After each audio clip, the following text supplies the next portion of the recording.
The content you're about to hear may be graphic in nature. Listener discretion is advised.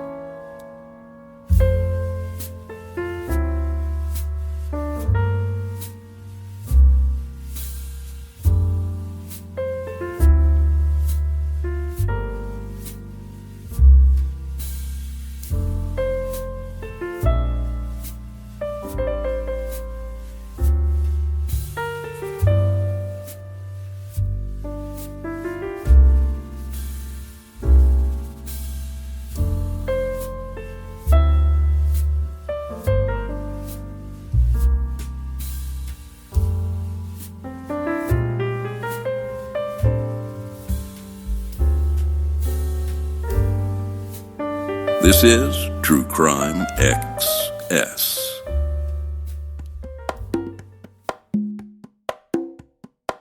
So I think it's either the last episode or like in the last couple of episodes, I was talking about being kind of stuck for a while in 1995 or 1990s. This one, I must have been, when I put like all the research together, I must have been thinking that too, because this one, when I look at it, I'm like, wow, I went way back in time for this one. And like, we've done episodes in this time range before, but I don't understand this time range a lot of the time. And the reason we don't do more is because we don't understand this time range. Well, I get distracted. Like I go down one rabbit hole and this thing happens where like I see the story we're told about it and then I start digging into it. And it's different. Right. And it's like, that doesn't make sense. And when I do that, I really get like off track. And when I say off track, I mean, it's the rabbit hole of rabbit holes that I wander down. Right. And it never ends, right? That's what I was going to say. I wanted to tell a piece of the rabbit hole because I think people will find it interesting enough that like they might research on their own some of the other things that happen. And while like the story itself is kind of, it's kind of capsulated, like it happens like in a short period of time. It reminds me of things like Ruby Ridge and like kind of Waco-ish in a way, because there's like these two sides that both think they're doing the right thing and everybody's kind of doing the wrong thing. And when I read about stories like this, I have to dig really deep to figure out like who's who.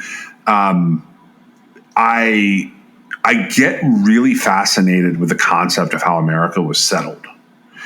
And in my opinion, this is like that prime time, because the story that we're going to tell you guys today takes place in early 1861.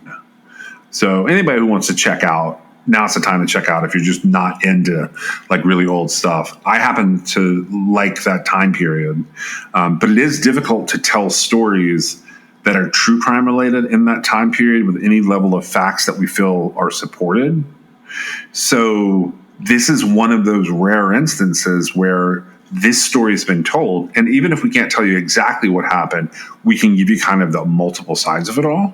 And depending on where you read about this will have like different names. Like you might hear that it's the Tonto Apache Massacre. You might hear that it's the Bascom Massacre.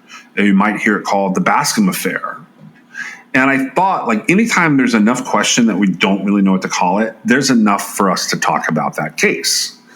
To give you kind of a setup for this, 1861 is an interesting time in American history in general. There have been what's known today as the Apache Wars or the Apache conflicts, which is the series of armed conflicts going on between the United States Army and various like tribal confederations throughout the Southwest. They go on from 1849 to 1886. They still have minor hostilities that go past 1886 up through 1924, but they kind of like, people, like both sides are kind of running out of people. And then there's this whole like Mexican-American War and the Civil War. All of those things happening kind of affect how the Apache Wars move forward. But one of the interesting things is that a big piece of the Apache Wars is thought to have started as sort of a mistake. And I thought that we would talk about that because it's fascinating to me. It's quite literally the Bascom Affair. And the Bascom Affair, for all intents and purposes, it takes place during this time that it's called the Chiricahua Wars. And this kicks off, like the Chiricahua Wars actually kick off 10 years earlier than the event that we're talking about today. But in 1851, near the Pinos Altos mining camp, which is in the geographical location it takes place in is modern Grant County, New Mexico. The whole reason that there's a town there is because gold is going to be discovered here in the Pinos Altos Mountains. So Mangus Colorados, he gets attacked by a group of miners. They tie him to a tree and they beat him.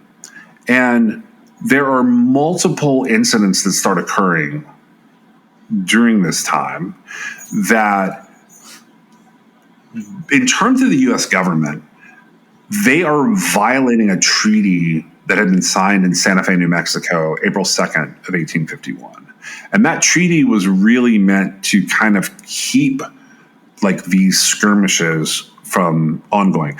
And just like wars today kind of like have their root in petroleum, wars at this time period, no matter what people said, were about land and gold.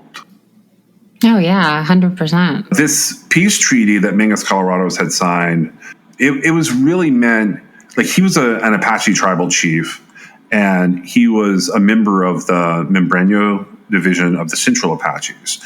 All of that has like different meanings if you go looking at it from like the perspective of the people who were in the tribe versus the people who were settling versus the government at the time. Like all of those things mean different things. But what it should have meant was that he was a leader and he was to be respected. Over the years, we have these similar incidents that are violations of this treaty where you basically have European Americans and like local Apache tribe members fighting. And it's all going to result in December 1860 in kind of a big skirmish where 30 miners launch a surprise attack that's going to be called the Battle of the Mimbres River. And I cannot imagine living in this time period because like you're literally like having wars break out in what would essentially be neighborhoods, even though they're not developed yet as neighborhoods, like little villages and tent towns that have been set up. And like some of the tribe members had more permanent homes here. But the Battle of the Mimbres River, like I said, it was a surprise attack. The people who are like technically the belligerent of this attack are considered American militia. They're led by a guy named James Henry Tevis. So he founded a town that is now known as Bowie, Arizona. Back then it was known as Teviston, Arizona. I think he founded it in like 20 years after this incident, maybe more. But December 4th of 1860, he leads a bunch of armed miners who are considered an American militia, meaning they're sort of sanctioned. They attack a group of Apaches, I don't know what you would call them at the time, at sunrise, and they claim that the reason they're attacking them is because livestock had been stolen. But these Apaches, including Mangus Colorados, they're quickly defeated in this like very short combat action. 4 of the tribe members are killed, an unknown member are wounded, and the settlers don't report really any casualties. So for some reason, while the warriors are fleeing, the miners, militia people, they capture 13 women and children. And it's like the way that you would read this in the history books, it seems like some of the fleeing warriors, these are their families that are left behind. Mangus Colorados survives. And according to the story, the militiamen and the miners, they have recovered some of their livestock. And they feel like that totally justifies what's happening. So this goes on for a while. And I said it was about like land and gold. The idea of stealing someone's crops or their livestock, basically you're telling them they're not allowed on that land, and you're making it very hard for them to survive. While all this is going on, there's a guy named George Nicholas Bascom. He's a United States Army officer in this area, which at the time is known as the New Mexico Territory. So it's going to be a state, but that's not going to be until, I think, 1912. Right now, it's just a big territory. This is actually a guy who operated during the early months of the American Civil War. And I find that fascinating because if you look at the timeline of the American Civil War from 1861 to 1865, we are like right ahead of the April 12th, 1861 start date for the Civil War when we're dealing with the Bascom affair. Now, George Bascom had been born in Bath County, Kentucky. His ancestors were known as Huguenots and the French Basque. He had gone through the United States Military Academy. He graduated 26th in a class of 27. So he wasn't dead last in 1858. And following his graduation, he makes his way over to be stationed at Camp Floyd, which was in the Utah Territory. Today, it's a state park, the area that he would have been in. And then he moves on to be stationed in New Mexico Territory at what is known as Fort Buchanan as a second lieutenant of the United States 7th Infantry Regiment. That gets us up to January 1861. So we have an event here that is triggering one of the Apache Wars. This Apache War, which is splitting off the United States Army from the Civil War. Keep that in mind. This Apache War that is a subsection of the larger Apache conflicts is going to take place from 1861 until about 1872. But ultimately, where we are today, we have Lieutenant George Nicholas Bascom. He is in the Arizona Territory in early 1861, but he is a part of the New Mexico Territories. Okay, we have a lot of tribes that live out here. Have you ever looked at all of this? Yeah. Mm-hmm. Okay, so it's a lot of people, and essentially the way that you have to think of a tribe is as a full community. There are leaders, there are people that do all of the things to make their community function. Now, when we start off, we have a group of what is known as Tonto Apaches. So this is the Tonto tribe. The Tonto Apache tribe is out of Arizona at the time. They are a federally recognized tribe of Western Apache people today. They're currently located in Gila County, Arizona. So that's who starts off. They're alleged to have raided a ranch of a man named John Ward at a place called Sanoita Creek, which is a tributary of the Santa Cruz River in Arizona.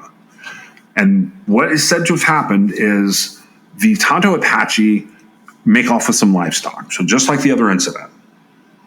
The problem is, watching those livestock is a 12-year-old boy. He is the stepson of John Ward, and his name is Felix Ward. So John Ward reports this raid to a nearby military man named Lieutenant Colonel Morrison.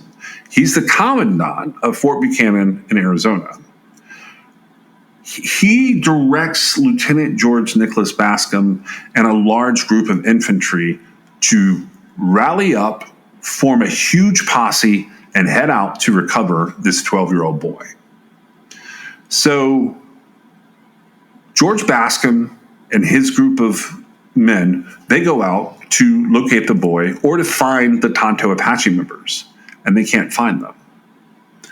But because John Ward said that the kidnappers had gone over towards what are known as the Chiricahua Mountains, it was assumed that the raid had involved the Chiricahua Apaches.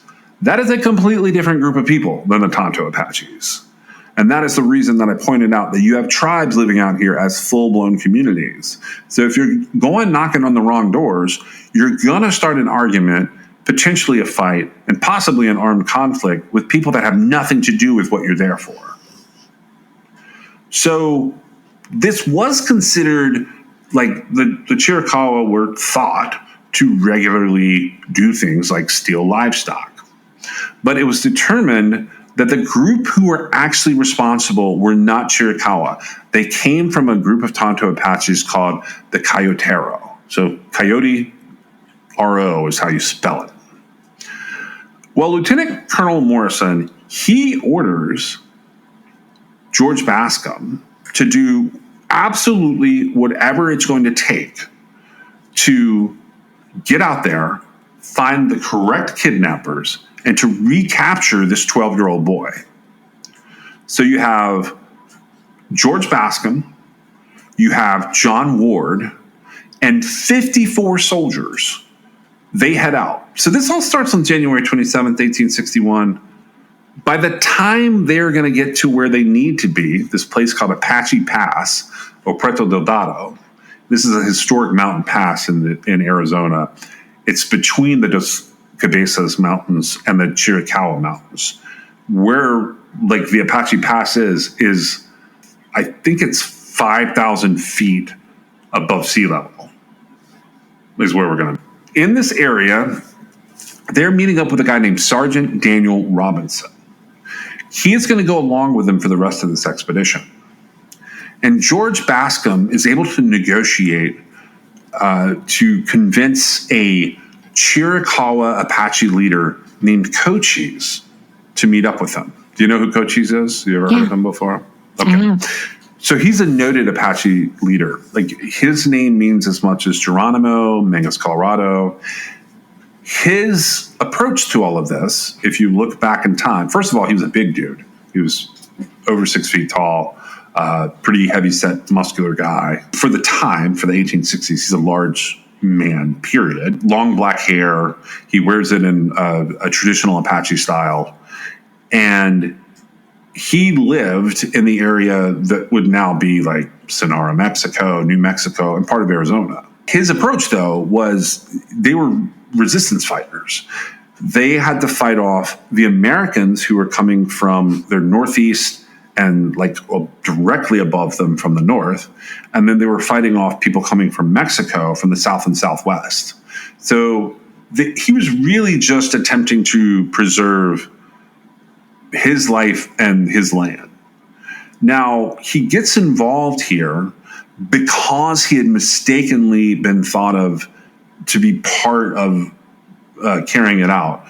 And he ends up saying, yes, I will help you. The way that got started was George Bascom believes that Cochise is involved in it. Now, when Cochise goes to meet up with George Bascom, he brings along his brother, Kayantwa, 2 nephews, his wife, and his 2 children. During this meeting where he is talking to George Bascom, he says, we don't know anything about what you're talking about. Like, we're not the same group of people you're describing. We did not steal your livestock. And we definitely do not have your 12-year-old boy that you're missing. Now, Bascom's not the brightest bulb in the bush. He attempts to hold Cochise and his family in a tent as hostages. So we've got the boy being held hostage. That's Felix Ward, who we think is being held hostage. Think he's been taken. And now we have Cochise and his entire family. They're being held. And what's wild about this is it's going to be a full turn of events. So he escapes by pulling a knife and slashing his way out of a tent. And he gets shot at as he's trying to get away. So George Bascom is able to capture multiple relatives. And they're all taken by surprise in the moments that Cochise has figured out, I got to get away from these crazy white people. And he's escaping. Now we've got Cochise is about to be held hostage, but instead his family is being held hostage. Over the next couple of days, he takes hostages from this group and from other neighboring groups that he plans to use in negotiating to free his family.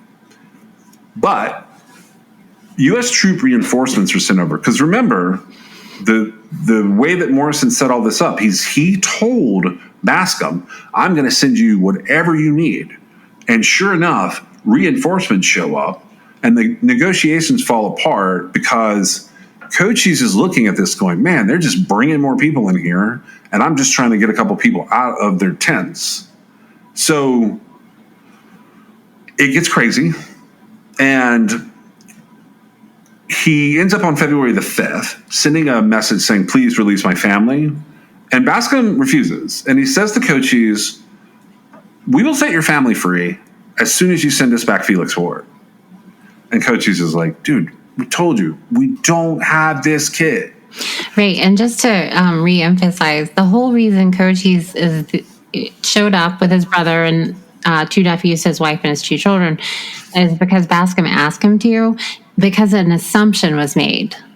Right. Because of the direction the kidnappers of Felix Ward went, they assumed it was a certain group of the Apache. Right. And they assumed wrong. Right. And so, but this has started like this whole thing, right?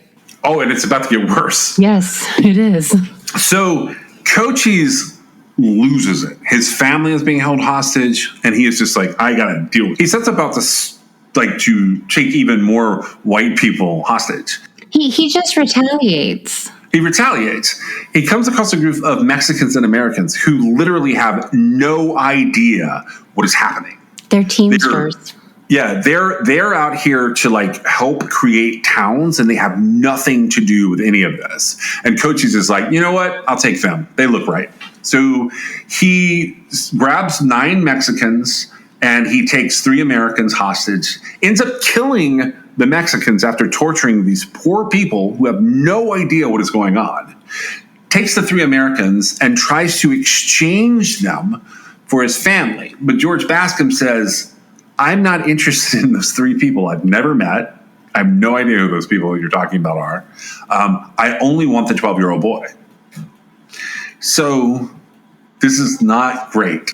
I feel like this is a good illustration of a lot of the problems communicating between any of the Native American tribes and any of the United States military, militia or whatever. Yeah, both, I feel like, because Cochise didn't understand clearly. I mean, he was like, I don't have him. And he didn't understand why they didn't believe him, why they thought he had him to begin with. And then he was thinking, I can just like take Americans and do the same thing they're doing, right? Yeah. So it shows you right there, like there's a huge like failure to communicate between both of them. Yeah, and like not only that, it's like just the confusion escalates in such a way. I'm going to go ahead and spoil a little bit of this. In terms of these hostages, these 3 Americans and Cochise's family that's being held behind, they're eventually all just going to be killed because neither side really understands what's happening. It is the worst example of a big, huge misunderstanding that I've ever seen in terms of the Apache Wars. Well, right, but this is right at the beginning. Like, this is kind of what starts it all. Yeah, this is. You're right. It's stupidity, right? I mean, I hate to say that, but like taking it, it really, there was an association and an assumption made that was wrong. And then they were just like, both sides are saying the other side is brutal, right? When really all it was neither of them could give them what they wanted, right? Yeah, that's ultimately like what's happening here, which it sounds terrible to say this, but there's so much confusion. They're not understanding like what's happening at all. And I imagine that there's an element of it that would be cartoonish if it weren't so tragic and all these people weren't dying. Exactly. And a lot of the stories as they're told, I'm just going to go ahead and tell you, like if you watch, like there's old Westerns about this, there's lots of episodes of Westerns about this. If you watch those, like it does become a little cartoonish and people seem to lose sight of how many people are losing their lives in just this Bascom affair. So February 7th, when he can't get his family back, Cochise and his men attack George Bascom's soldiers while they're out getting water. And they kind of wreck them. It's awful that happened, but it doesn't go the way he wants it to.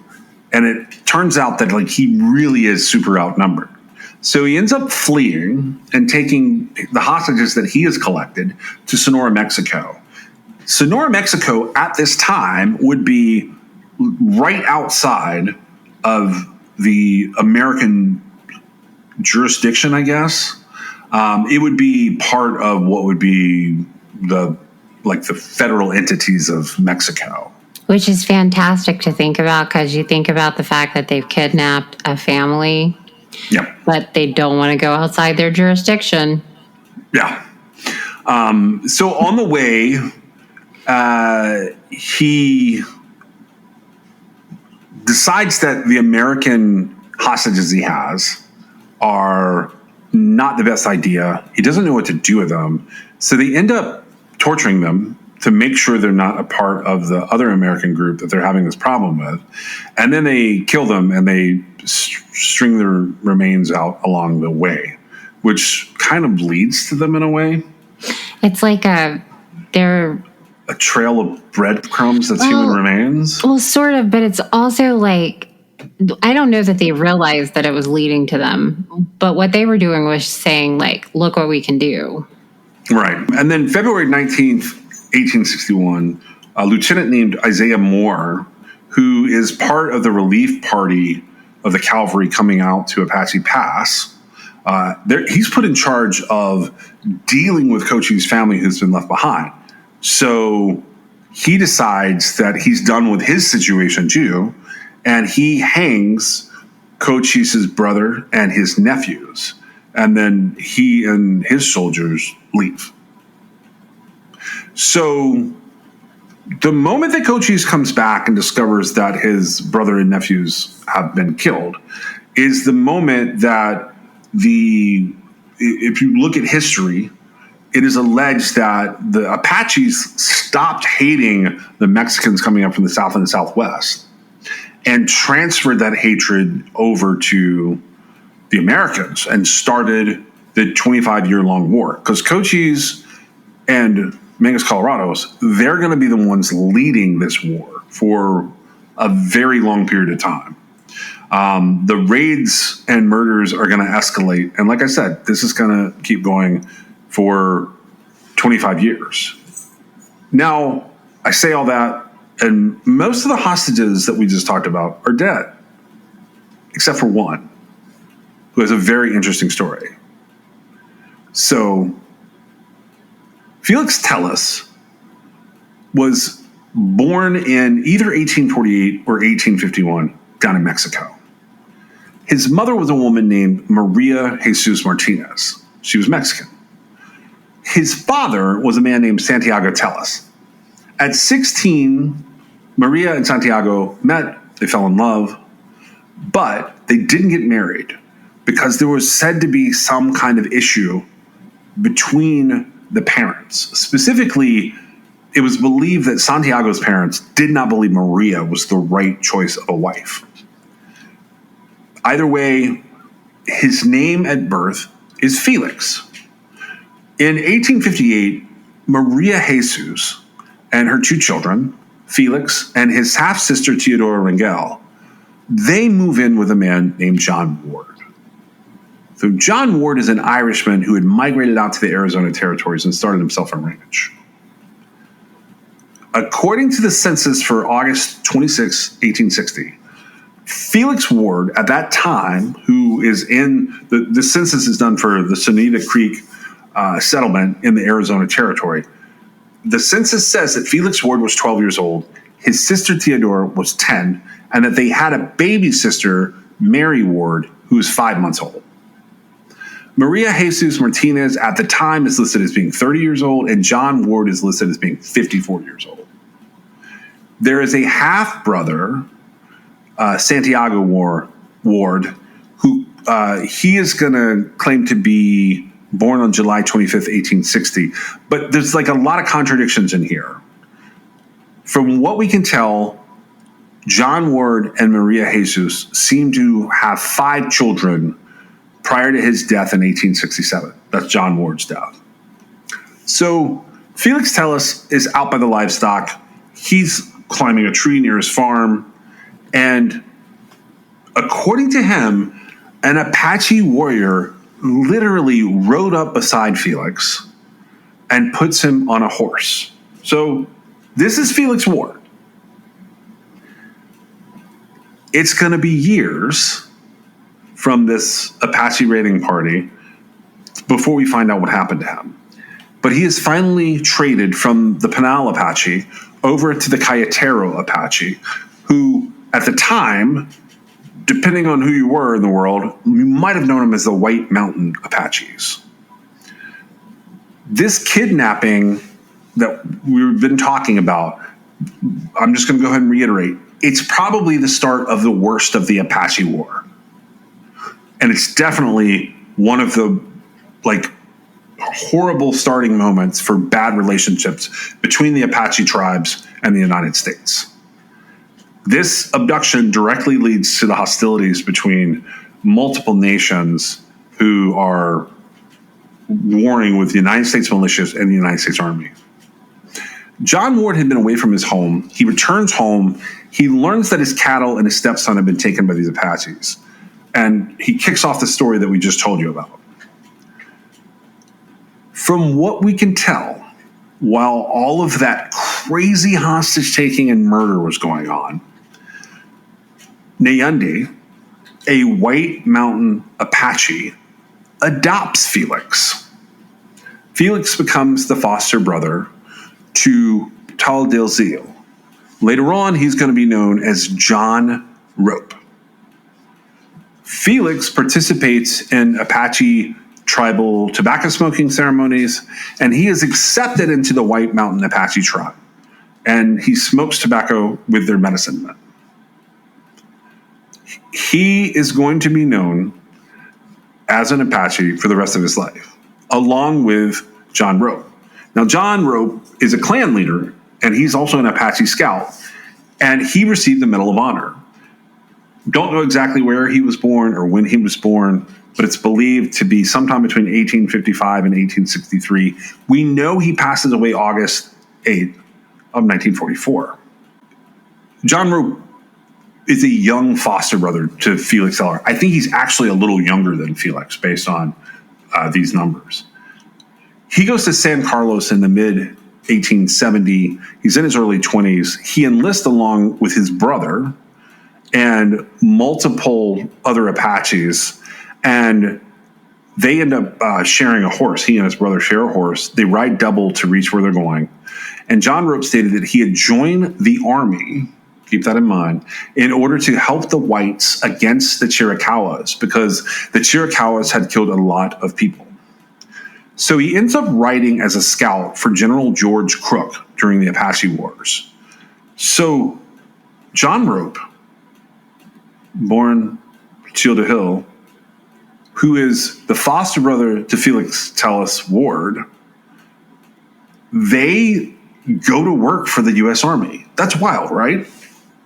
I mean, in some ways it is. I can see the thinking sort of, though. Yeah. If you take a look at the narrative of this story, if you think about it, so he was put on a horse, right? I mean, that was his kidnapping. And then they took him back, and he basically was adopted and taken in and has a foster brother. Right. And you look at the converse side of that, where the violence was happening, right? Yeah. The militia was wrong in taking Cochise' family, right? Correct. And Cochise... He didn't really have anything to do with Felix. He did not, right? But they were both wrong because they were both just killing, right? Yes. And it makes sense to me that in the situation where Felix was taken and then he was adopted, that's a very peaceful... I mean, he was taken, obviously, and that's bad. But I don't really feel like it was as much of a hostage situation. It seems like he made a really good life for himself. And I do see where they would be embodying young men who wanted to join the side that was trying to make all of the killing stop, right? Right, yeah. And ultimately, that's what it becomes, even though the militia at first had taken Cochise' family hostage, it does evolve to where they are trying to have peace, right? And that's where these kids join, or these young men join. Yeah, these kids essentially join up as, like, Apache Scouts are essentially spies for this time. Right, because they understand language, the culture. Yeah. So for his part, Feliz joins the United States Army's Apache Scouts December 2nd, 1872. Within 2 years, he's promoted to the rank of sergeant. He's posted out to Camp Verde to serve as an interpreter. He meets a man there named Al Sieber, who is a huge figure in the rest of this war, but he was also a big part of the American Civil War. Because the soldiers could not pronounce most of the scouts' names, they would give them nicknames. Now, Feliz has red hair and other features that they decide, rather than calling him Feliz, they are going to describe him as Mickey Free, who is a character from the Charles Lever's Charles O'Malley novel, The Irish Dragoon. So he gets this nickname. He's also going to be a scout for George Crook. They're going to be pursuing Geronimo and Nana, like most of their lives. He accompanies George Crook on his expedition to the Sierra Madres, which would be in 1883. So that's 9 years after he enlists. He accompanies Chato and other Apaches who all go into Washington, D.C. in 1886. And he's finally going to leave the Scouts after 21 years of service, which to me, that's like a lifetime career. It is, yep. He's going to leave in 1893. According to legend, and I've seen some sources on this, I don't know how accurate it is, at one point he tracked Haskabe Ne Taya, who is the Apache Kid. At one point, the Apache Kid had a $15,000 reward on his head. He also pursued various Apache renegades, including Maasai, but he was never able to catch Maasai. According to the little blurbs I can find online, after leaving the Army, he moved to the Fort Apache Indian Reservation. He went there with the remainder of the White Mountain Apache Scouts, and he lived out the rest of his life as a farmer until his death in 1914. He had married 2 White Mountain Apache women at the same time. His wives were named Ethle and Ochehe. He had been married a total of 4 times. He had 2 sons. He had 2 daughters. Depending on the year you believe that he was born, he would have been probably mid-60s when he passes away. He has a very interesting story, considering he is the one who kicks off this whole hostage taking. Well, it's not really him, it's his abduction.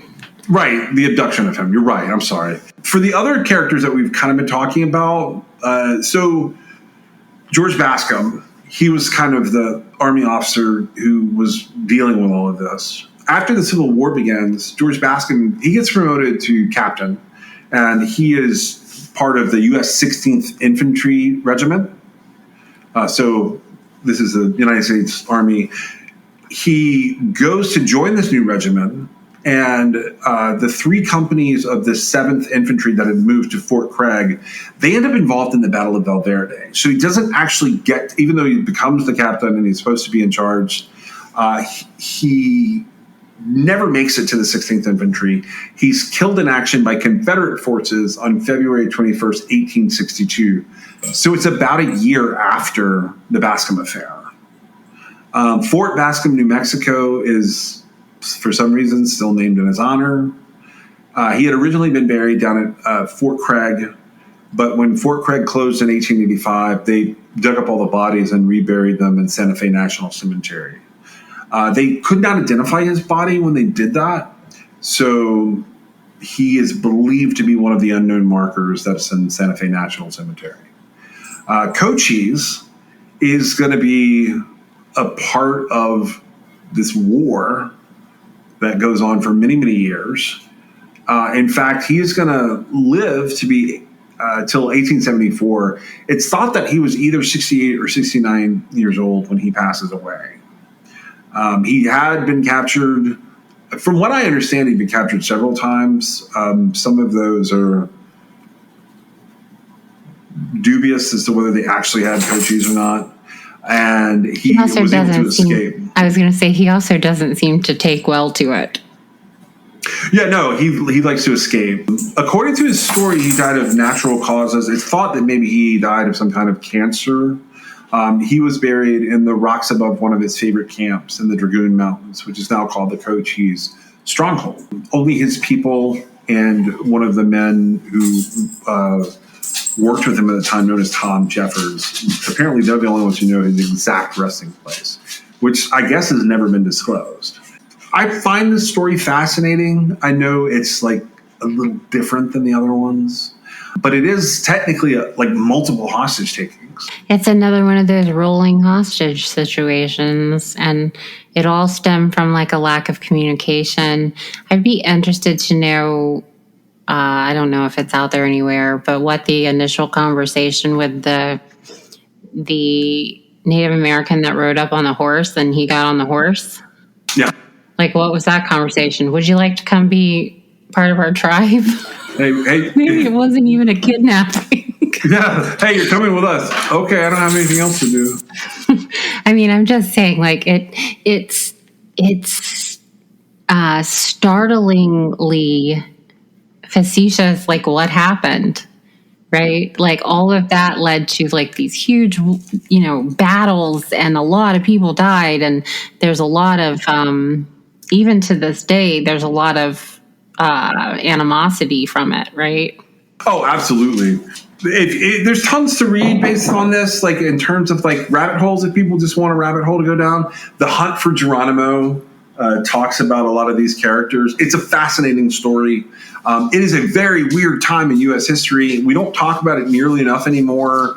It was kind of done to death in movies in the early days of like talking movies, where like the cowboy movie was easy to do. You just put people out in the desert, and you have people dress up as cowboys and people dress up as Indians, and basically you got yourself a Western. But they don't cover the actual stories that much. They're absolutely terrifying to read. They're fascinating. There's a lot of misunderstanding in the early days of the U.S. settlements and territories. So if you want to go down a rabbit hole, this is a great starting point with the Bockham Affair, the Bockham Massacres, the Bascom Affair or the Bascom Massacres.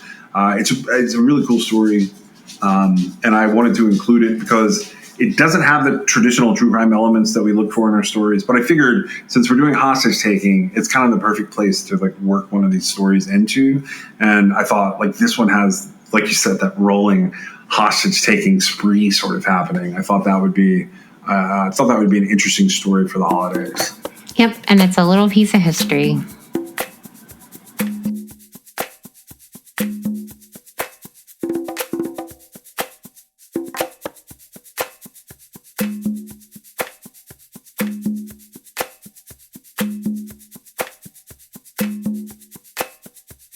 Special consideration was given to True Crime Excess by LabrottieCreations.com. If you have a moment in your favorite app, please go on and give us a review or a 5-star rating. It helps us get noticed in the crowd. This is True Crime XS.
True Crime Excess is brought to you by John and Meg.